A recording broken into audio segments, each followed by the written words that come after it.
একটা ছেলে হঠাৎ কেন চুপ হয়ে যায় জানো? আসো তাহলে বলি। সব ছেলে চুপ হয়ে যায় না শুধু অবহেলার কারণে, কখনো কখনো তারা চুপ হয়ে যায় কারণ তারা ক্লান্ত হয়ে পড়ে। বারবার নিজের অনুভূতি বোঝাতে গিয়ে আর না পেলে এক সময় ভিতরটা নিঃশব্দ হয়ে যায়।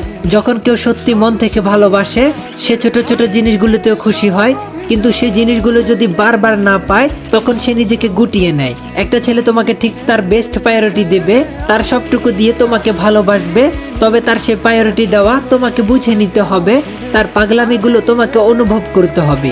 একটা মানুষ যে তোমার একটা মেসেজের জন্য অপেক্ষা করে এটা তোমাকে বুঝতে হবে। তুমি মেসেজ দেওয়ার সাথে সাথে সে রিপ্লাই করে এটাও বুঝতে হবে। তুমি হাজার ভুল করার পরেও যদি সে তোমার জন্য পাগলামি করে তাহলে বুঝে নিও তার থেকে বেশি তোমায় কেউ ভালোবাসতে পারবে না। তোমার করা শত শত ভুলও সে ফুল বানিয়ে তোমাকে ভালোবাসে। অন্তত এটা কখনো মিথ্যে ভালোবাসা হতে পারে না।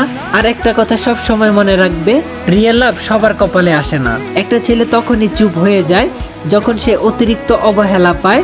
যখন সে বেস্ট প্রায়োরিটি দেওয়ার পরেও শুধু অবহেলায় পায় তখনই সে চুপ হয়ে যায়। সে তখন আর তার ফিলিংসগুলো তোমার সাথে শেয়ার করে না। তবে এই চুপ হয়ে যাওয়া যদি তোমার প্রতি তার গুরুত্ব কমিয়ে দেয় তাহলে অন্তত একবার ভাবো, কেন এত পাগলামি করা ছেলেটা হঠাৎ করে চুপ হয়ে গেল।